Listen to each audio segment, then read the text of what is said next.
लोकसभात लढून दाखव त्यांनी. मी संध्याकाळी सांगितलं, अरे मी येड्या तुझ्यासाठी गुगली टाकली तर तू लगेच उचलल्यासारखं उचललं केलं का? तुझ्यासाठी तुम्ही कधी पण ये, तुझ्यासाठी कधी पण आहे. आता मला कोणीतरी कार्यक्रम पत्रिका दाखवली, आता उद्या आपल्या जिल्ह्याचे आदर्श पालकमंत्री उद्या जिल्ह्यात येईल.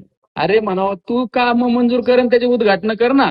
निलेश लंकेने काम केलेलं कशाला उद्घाटन करतो? मी तिकडे 7 कोटीची योजना पळशील आपलं आश्रमशाळा बांधली, 7 कोटीची आश्रमशाळा बांधली आणि त्याचं उद्घाटन चाललं. अरे स्वतःच्या झेंड्यावर पंढरपूर करायची, दुसऱ्याच्या झेंड्यावर. आपलं तर ओपन असतं. खालच्याला काय सांगायचं, वरच्याला सांगतो डायरेक्ट. आता मी पारण्याची स्टँड मी मंजूर करणार, आता त्याचे पाणी, कोर्टाची इमारत मी मंजूर करून आणली, त्याची पाणी. यार दुसऱ्याची पाणी, मी तर दुसऱ्याच्या काम वसूल जात नाही काही.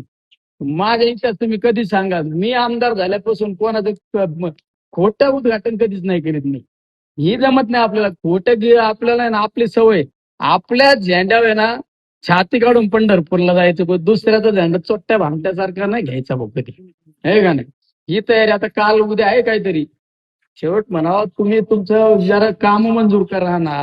तुमच्या राजकीय कालखंडामध्ये काय केलं? फक्त जिरवाजिरवी केली. आज डीपीटीसीत काय, फक्त डीपीटीसीत काहीतरी मिटिंग मला सांगितलं, डीपीटीसीत विकासाच्या बाबतीत एक चर्चा नाही. पण शेवट जाऊ द्या, ज्याला काय करायचं त्याला करायचं, लकलाप लागू. आपला तालुका आहे, आपला तालुका स्वाभिमानी तालुका आहे. हा असाच स्वाभिमानी तालुका आपल्याला ठेवायचा. येणाऱ्या जिल्हा परिषद पंचायत समितीच्या निवडणुकीत कोणीतरी संदर्भ दिला तर यापुढे साहेब काय काळजी करू नका, तुम्ही जुळत असतो तुमचा फटका.